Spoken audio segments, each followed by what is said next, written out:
Hello everyone, I am very glad that you're joining this story. Subscribe, like, and comment. Enjoy the story, smile more often. The roast chicken smelled perfect, just like it always did, rosemary and lemon seeping into the air, crisp skin crackling under the flicker of candlelight. The table set with polished silverware that hadn't been used in months, but had suddenly found its way out from the bottom drawer for the occasion. The house looked beautiful, of course it did, because I had scrubbed every corner myself the night before. The floors gleamed, the wine glasses sparkled, and not a single detail was out of place. That house had been mine in everything but name for the last 10 years. My hands fixed the broken cabinet hinges, my wallet covered the new water heater, and my weekends were spent repainting baseboards while my parents nodded with approval, but never once offered a thank you that didn't sound like a favor to me. They sat across the table like royalty at a banquet, all proud smiles and forced warmth, my father Robert cutting into his chicken with mechanical precision while my mother Helen dabbed at her lips with a linen napkin she'd only brought out because she thought dinner at Claire's house should have a touch of class. Jake sat beside them, chewing noisily and already halfway through his second glass of wine, offering no help, no conversation, just the usual smug entitlement that had followed him since childhood like a second skin. I'd spent years convincing myself that this arrangement was just temporary, that my time and effort were building toward some inevitable acknowledgement, some gesture of gratitude that would show they truly saw me and appreciated everything I had done to keep this place standing while they pretended it maintained itself. I was wrong, and I knew it before my mother even opened her mouth to speak. The moment came without fanfare, slipped between a comment about the green beans and a compliment about the tablecloth. Helen looked up from her plate with that rehearsed smile of hers, the one she always wore when delivering news she thought would go over more smoothly if she said it sweetly enough. "Claire, darling," she said, lifting her glass just slightly, "we wanted to tell you something tonight. Your father and I have made a decision about the house." I raised my eyebrows slightly, not out of curiosity, but because I already felt the chill rising in my spine. I didn't speak. I just nodded, watching her like a hawk circling its prey. "We've decided," she continued, almost too cheerfully, "to transfer the house to Jake. We feel he deserves it more. After all, he's starting fresh now, and it would give him a strong foundation." Her words hung in the air like a rotten scent, and for a brief second, all I could hear was the slow tick of the grandfather clock in the corner. My father nodded along, like the matter was settled, like this entire dinner had been leading up to this moment of finality and injustice wrapped in a smile. Jake didn't even look surprised. He just leaned back in his chair and took another sip of wine, that lazy grin spreading across his face like he'd been expecting this moment all along. Maybe he had. Maybe they all assumed I'd keep scrubbing and fixing and paying even after they handed the deed to someone who hadn't so much as mowed the lawn in a decade.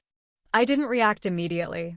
I didn't throw my fork or raise my voice or accuse them of betrayal, even though every part of me wanted to. Instead, I simply stared at my mother's face, so pleased with herself, so sure of her decision, and let the cold amusement settle into my chest like ice in a glass. "Jake deserves it more," she'd said.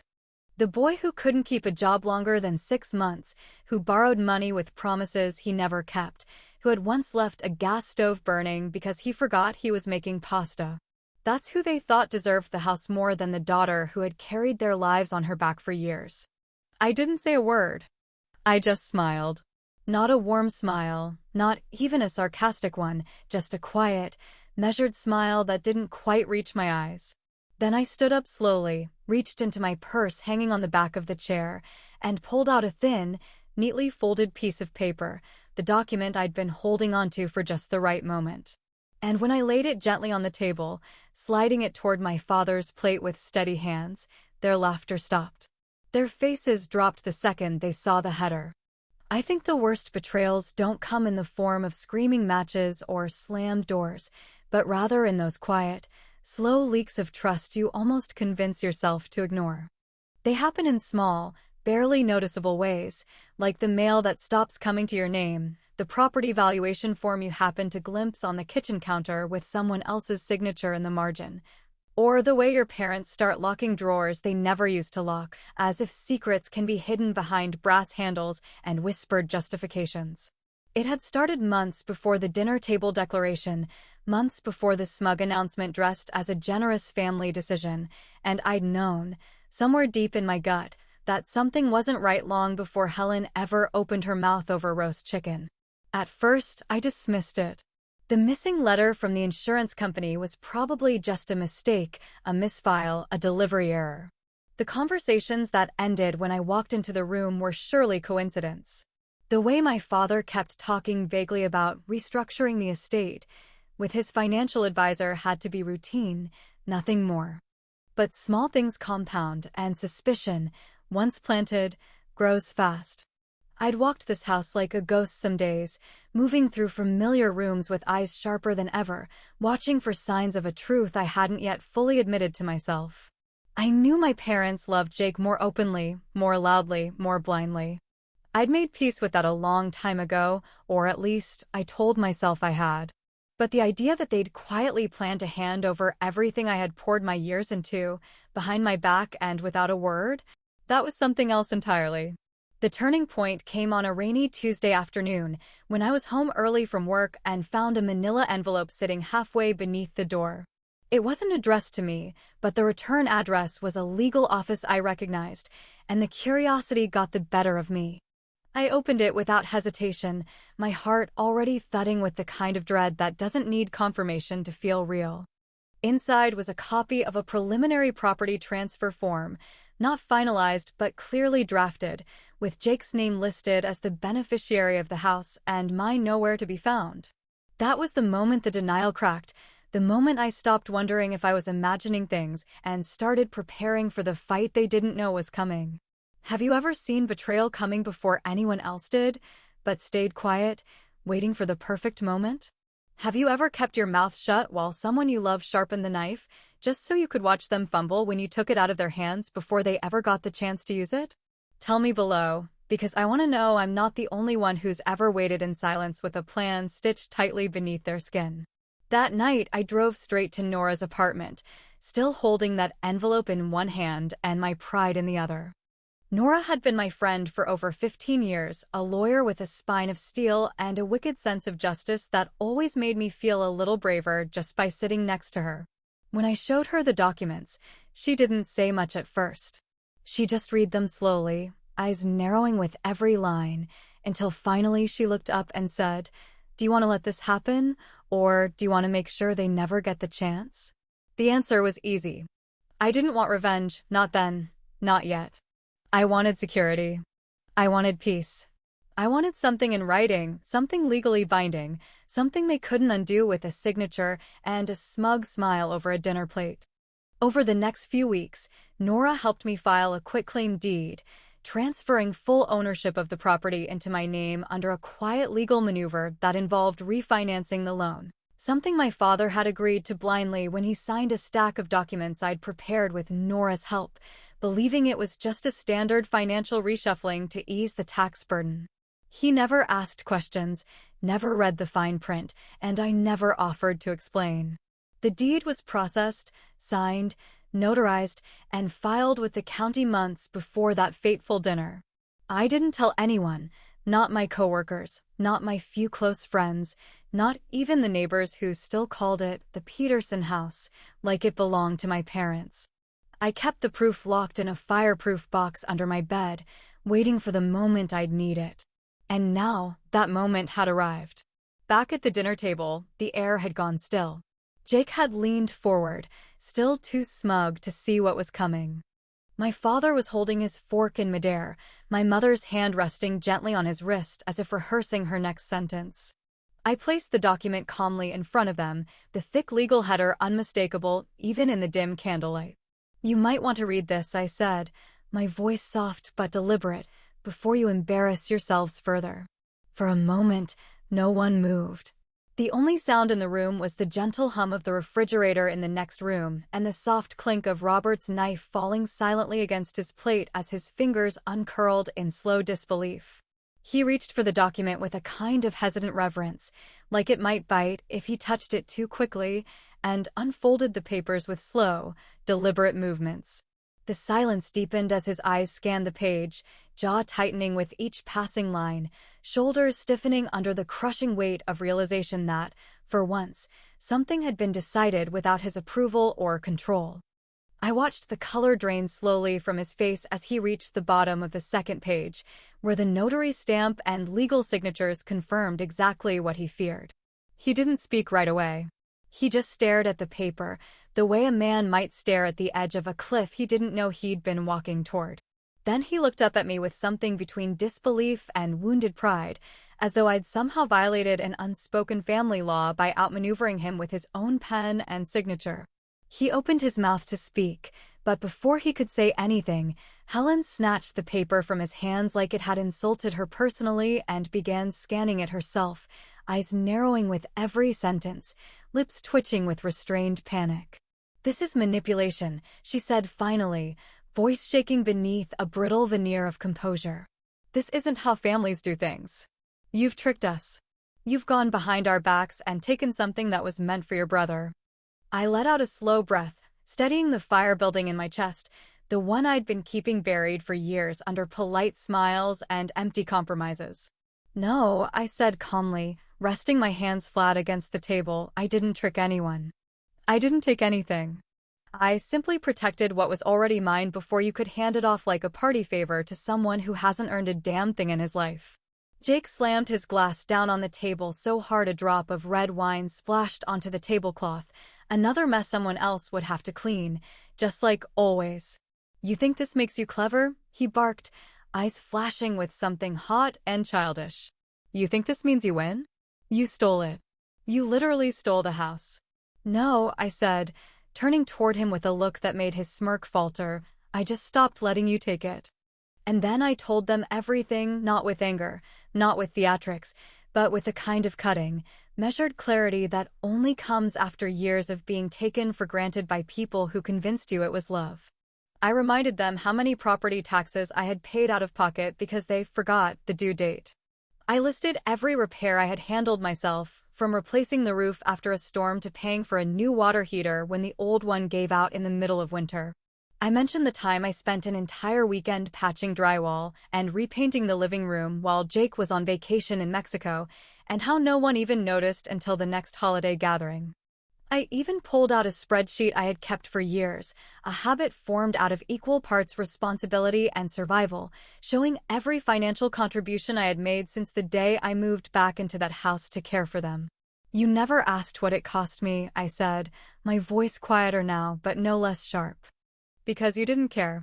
You were too busy pretending Jake was still the golden child while I handled every broken pipe and overdue invoice like it was my job." Helen shook her head in disbelief, still clinging to whatever fantasy she had built that framed me as the selfish one in this story. "You should have talked to us," she said weakly, but the conviction was gone from her voice now, replaced with something closer to shame, or maybe just fear that the control she thought she had was slipping through her fingers. "I tried," I replied flatly. "For years, I tried. But talking to people who only listen when their power is threatened doesn't change anything. You never saw me as anything more than convenient. So now you're just going to have to live with the fact that I've decided I'm not convenient anymore." Robert was still silent, jaw clenched, fingers tapping the edge of his glass. I could see the calculation happening behind his eyes, the internal scramble to reframe this entire situation in a way that didn't make him feel humiliated. But there was no way out for him now. The paper was signed. The house was mine, and not even his pride could rewrite the ink that had already dried. Jake leaned back in his chair, arms crossed, lips curled in that familiar mix of arrogance and disbelief. "You're unbelievable," he muttered. "You blindsided us like a damn thief." I looked at him one last time, my voice cold and sharp as a winter wind. "You never had a right to this house, Jake. You just assumed I'd keep giving while you kept taking. But you were wrong. And for the first time in my life, I didn't feel like the supporting act in someone else's story. I felt like the one holding the pen." There was something almost pitiful about the way Jake puffed up his chest, trying to gather what little dignity he had left, as if barking louder would somehow undo the hard legal truth sitting on the table in front of him.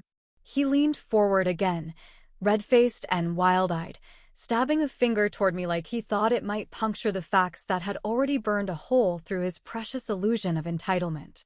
"You can't just do this," he said through clenched teeth, like a child denied a toy he had never earned. "I was supposed to inherit this house. That was always the plan. You knew that. Everyone knew that. Dad said, Mom said. It was always meant to be mine." I sat still, hands folded gently on my lap, watching him unravel with the kind of detached curiosity one might offer a moth that keeps banging itself against a closed window, unable to comprehend why it's not getting through. "Supposed to," I repeated, tilting my head slightly, my voice so calm it almost sounded kind. "Isn't that the story of your life, Jake? You were supposed to succeed at college, but you dropped out. You were supposed to build a business, but you bankrupted it. You were supposed to stand on your own 2 feet, but instead you leaned on everyone around you and called it legacy." He opened his mouth to retort, but I cut him off with a flick of my wrist, reaching slowly into my bag and pulling out a thick file I had brought along just in case. I placed it in front of him, tapping the cover gently before sliding it his way. "Those are copies of every property tax bill I've paid since I moved back. The invoices for the roof replacement. The repair logs from the HVAC company. The updated mortgage statements from the refinancing your father signed off on. Itemized, detailed, dated, and notarized." Jake didn't touch the file. He just stared at it like it was a venomous snake, coiled and hissing, threatening the fragile image he'd been selling our family for years. Helen reached for it instead, flipping through the pages with trembling hands, her eyes scanning the evidence with growing disbelief. With every page turned, the room grew quieter, the weight of truth heavier, denser, more undeniable. And then she did what she always did when the truth backed her into a corner. She cried. Big, dramatic, performative tears that soaked into her napkin as she shook her head and turned to me with watery eyes full of betrayal. "How could you do this?" she whispered, her voice breaking just enough to sound believable. "You've torn this family apart. You've driven a wedge between us that may never be repaired. Was all of this worth it to you, Claire? Was proving your point more important than keeping us together?" I let out a slow breath, the kind you take when you've been biting your tongue for so long you forget what it feels like to speak without restraint. "No, Mom," I said, soft but firm, "I didn't tear this family apart." "You did. You tore it apart the moment you decided I was disposable. The moment you made it clear that being the one who gave and sacrificed and stayed wasn't enough unless I stayed silent and grateful while you handed everything I built to someone who never lifted a finger." Helen looked away, her face flushed with humiliation, but I didn't give her space to interrupt. I had more to say, and I wasn't leaving this table until every word had been laid out like the truth it was. "You didn't lose a daughter tonight," I added. "You just finally saw her clearly, and you realized you never really knew her at all." At that moment, my phone buzzed gently in my purse. I pulled it out and opened the message from Nora, who had been waiting for my cue to finalize the paperwork and send the official confirmation to the family email thread. I gave her the nod, typed a quick response, and within seconds, every phone at the table buzzed in unison. Robert checked his first, lips pressed into a tight, unreadable line as he opened the attachment, a PDF with the title, "Final Transfer Confirmation, Property Ownership, Claire Marshall." I watched as his shoulders sank just slightly, not in defeat exactly, but in resignation. He knew it was over. The battle he hadn't even realized he was fighting had already ended before it began, and for the first time in his life, he wasn't the one calling the shots. Jake pushed back from the table suddenly, chair scraping hard against the floor, jaw clenched so tight I thought he might crack a tooth. "You're pathetic," he snapped, his voice breaking under the weight of his own fury. "You think this makes you better? You think this makes you smarter than everyone else? You're just a bitter woman clinging to a house like it'll make up for the fact that no one actually wants you around." I stood slowly, brushing my hands together as if shaking off the last remnants of his venom, and looked at him one final time, not with anger, but with a deep, unwavering indifference that stung more than rage ever could. "No, Jake," I said, voice like ice on glass. "I just learned how to stop being the doormat you wiped your feet on. and now you'll have to find a new place to fail. And then I walked out, leaving them with their shattered expectations, their crumbling pride, and the echo of a truth they could no longer ignore. Weeks had passed since that dinner, the one that shattered every illusion and left a silence echoing louder than any argument ever could. I had imagined that once the dust settled, once the final document had been signed and the truth laid bare, I would walk through this house feeling triumphant, powerful, maybe even victorious.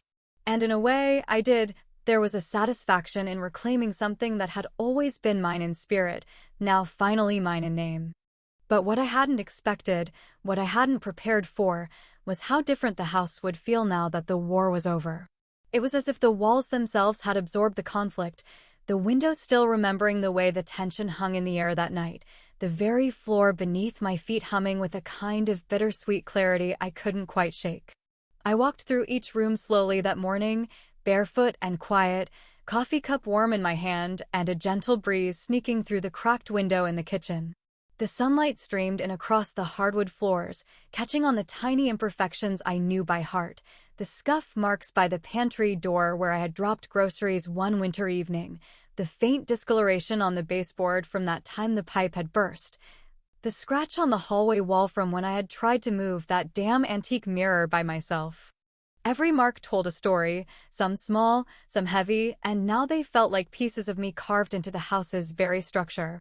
In the living room, I paused near the old armchair that still bore the imprint of my father's shoulders, that stubborn indentation formed by years of evening routines and unspoken judgment. I used to sit across from him on that couch, trying to make conversation feel natural, trying to earn praise I knew would never come freely. I'd ask questions about his day, offer updates about my life, hoping maybe one day he'd look at me and see more than just the person who kept the lights on and the gutters clean. But now, as I stood in that same space, the chair empty, the room quiet, I realized I had stopped chasing that approval a long time ago. I just hadn't noticed until now. The dining room still held the faint scent of polish and lemon oil, and I found myself running my fingers along the edge of the table where that infamous dinner had taken place. I could still see their faces in my mind, Robert's stoic disbelief, Helen's crumbling composure, Jake's indignant fury, all frozen in that moment where the story they thought they controlled unraveled at their feet. And though I didn't regret what I had done, though I knew it had been necessary, I couldn't deny that a strange heaviness sat beneath the victory. Because winning the truth also meant accepting the loss that came with it, the loss of illusion, the loss of hope that one day they'd change, the loss of a family that maybe had never been as whole as I pretended it was. Sometimes freedom is quieter than you expect. It doesn't come with fanfare or fireworks. It comes with empty rooms, with unopened text messages, with voicemail inboxes that remain suspiciously silent. Since that night, no one had called. No one had come by. Not Robert, not Helen, not Jake. The phone had stopped ringing, and though I told myself it was peace I had earned, there were moments when it also felt like exile. There were no more invitations to Sunday dinners, no forwarded emails about family updates, no casual guilt-laced reminders about birthdays or anniversaries. And as much as I wanted to revel in the stillness, to soak in the relief of not being expected to serve a family that had long forgotten how to serve me, I would be lying if I said the silence didn't sting sometimes. Because even when people hurt you, even when they diminish you, some part of you still grieves the space they used to occupy. Even when you don't want them back, you still mourn what you hoped they might have been. I finished my coffee and stood in the doorway of my bedroom, letting my eyes wander across the space I had spent so many nights in, some filled with exhaustion, others with quiet tears, some with the strange comfort of solitude I had never dared admit I preferred. Everything here was familiar, everything intact, yet the house felt like it had grown older somehow, or maybe I had. Maybe it was just that now I was seeing everything without the filter of obligation, without the layer of denial I had carried like a second skin. And then I saw it. Something slipped beneath the door, the edge of an envelope just visible against the shadowed floor. I walked over and picked it up, fingers brushing across the faint cursive handwriting on the front. It was from my mother. I held it in my hand for a long moment, unsure whether I wanted to read it or burn it. The envelope felt heavy, heavier than paper should, as if it carried all the weight of years she had never put into words, accusation, apology, maybe both. And as I stared at that letter, still unopened in my hand, I realized that whatever was inside would not change what had already been written in the walls of this house, in the fabric of my life, in the quiet power I had finally chosen to claim for myself. But still, I opened it. The paper felt thinner than it should have, delicate and aged, as though the weight of its words had already begun to press through the envelope long before I ever slid it open. I sat down in the living room, the same place I had once decorated with care and devotion, back when I still believed every thoughtful gesture would eventually be acknowledged, and slowly peeled back the flap. My mother's handwriting was as pristine as always, perfect, controlled, poised, but the words beneath it were anything but. The letter began as I expected, with a stiff formality that only Helen could deliver, the kind of language that danced carefully around anything resembling accountability but dug its claws deep into guilt. She wrote that she was disappointed in the way I handled things, as if taking legal ownership of a house I had financially carried for more than a decade was some adolescent tantrum. She said I had disrespected the family legacy, and that I had shattered a bond that could have been preserved with a little humility. She called me calculating. She called me cold. And then, almost laughably, she said she pitied the woman I'd become, as if pity could hide the bitterness laced between her every sentence. There were lines meant to sting, paragraphs laced with implication and blame, carefully phrased attempts to make it seem like the fracture was entirely mine to own. "You've isolated yourself," she wrote. "You've chosen pride over peace. Jake may not be perfect, but he's still your brother, and you'll regret pushing us all away someday." Not once did she mention the years I had spent putting my life on hold, the nights I stayed up reviewing budgets and repairing things that no one else noticed had broken. Not once did she acknowledge what it meant to be the one who stayed, the one who showed up, the one who kept things functioning while everyone else took and disappeared. By the time I reached the end of the letter, my fingers didn't even tremble. The words had no power anymore, not because they weren't cruel, but because I had finally stopped looking to them for meaning. I read the closing line, "Hope someday you find what you're looking for," and laughed softly to myself, not out of amusement, but out of something deeper and more painful than anger, a realization that she never knew what I'd been looking for in the first place. She never asked. She just assumed it was something she could grant or withhold based on how well I played along. Without a second thought, I stood up, walked into the den, and opened the old stone fireplace that had sat unused for years. I lit a single match and held it to the edge of the letter, watching the flame curl the paper inward, blackening the words until they became nothing but smoke and ash. I watched it all burn slowly, deliberately, as if the fire itself understood the weight of what it was consuming. And when the final corner disintegrated, I closed the iron gate and turned away, not in triumph, but in quiet resolution. Later that evening, I took out a pen and a blank piece of paper, not to respond to her letter, not to write anything that would ever leave the house, but simply to give shape to the thoughts I hadn't yet spoken aloud. I wrote slowly, intentionally, as if each word could stitch something back together inside me that I hadn't even known was unraveling. "I don't owe anyone my silence anymore," I began. "I don't owe anyone my loyalty when it's only been met with conditions. I spent too many years believing love was something I had to earn, something I had to buy with obedience and sacrifice, and being the one who never made waves. But I see now that true peace doesn't come from keeping others comfortable, it comes from keeping yourself honest." I wrote about boundaries, about freedom, about how letting go doesn't always mean walking away. It sometimes just means standing still while everyone else scrambles to reclaim a version of you they no longer have access to. I wrote about the house, how I used to think it defined me, how I once tied my worth to whether or not I was allowed to keep it, and how now, for the first time, it finally felt like just a place, not a battlefield, not a symbol, not a prize. The next morning, I brewed a fresh pot of coffee and stepped out onto the front porch, wrapped in a sweater, mug in hand, watching the sunrise paint gold across the horizon. The house was quiet, the street still, the world slowly waking up. And for the first time, I didn't feel owned by the walls around me, didn't feel tethered to the weight of expectations that had clung to every corner of this home for years. I had spent so long trying to prove I belonged here, trying to convince others that I deserved what I had already earned 100 times over. But now I knew I didn't have to prove anything anymore. Sometimes revenge isn't loud. Sometimes it's a quiet signature, a locked door, and a deep breath in a home that finally feels like yours.